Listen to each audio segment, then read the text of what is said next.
Le Coran est incroyable. Voici un verset à la fois simple et foudroyant, tiré de Surat Al-Infitar, verset 6, qui ne donne pas une réponse, mais pose une question vertigineuse. Ô homme, qu'est-ce qui t'a trompé au sujet de ton Seigneur le noble? Un verset qui ne vient pas crier, mais qui frappe doucement à l'intérieur, là où se cache la négligence, l'ingratitude, l'oubli. Voici comment les savants ont expliqué ce verset de manière authentique. Ibn Kathir nous dit, Allah interpelle ici l'homme, qui persiste dans ses péchés, comme s'il était en sécurité face à la miséricorde. Cette question n'attend pas de réponse, elle est une condamnation muette. Il ajoute, le mot « El-Karim », le noble, est utilisé ici non pas pour excuser, mais pour exposer l'abus. Allah est généreux, et c'est justement cette générosité que l'homme a exploitée pour oser désobéir. Selon Al-Qurtubi, certains pensent qu'ils peuvent pécher parce que Allah est généreux, mais c'est là, précisément, la tromperie, car la noblesse d'Allah ne doit pas être un motif d'arrogance, mais de honte et de retour sincère. Ibn al-Qayyim nous explique, ce verset n'est pas une simple réprimande, c'est une blessure divine posée avec douceur. Il parle à l'âme qui sait qu'elle a trahi, mais qui s'est habituée au silence de Dieu.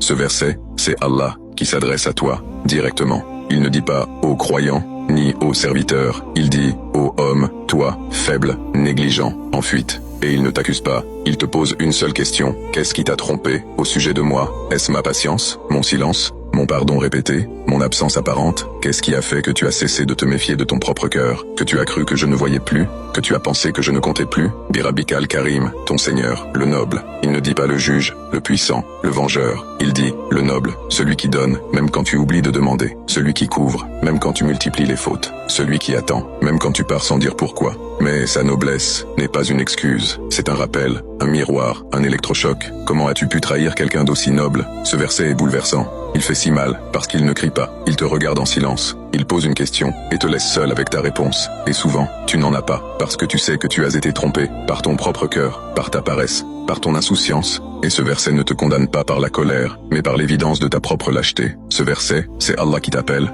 sans élever la voix. C'est un verset qui ne juge pas, mais qui démasque. Il ne cherche pas une réponse logique, il veut un sursaut. Et si tu le ressens là maintenant, si tu as envie de pleurer sans raison, c'est peut-être que ton cœur vient de réaliser que, oui, tu t'es laissé tromper, mais il est encore là, et il t'appelle par sa noblesse, pas par ta faute. Qu'Allah remplisse ton cœur de sa présence, et le nourrisse de son amour.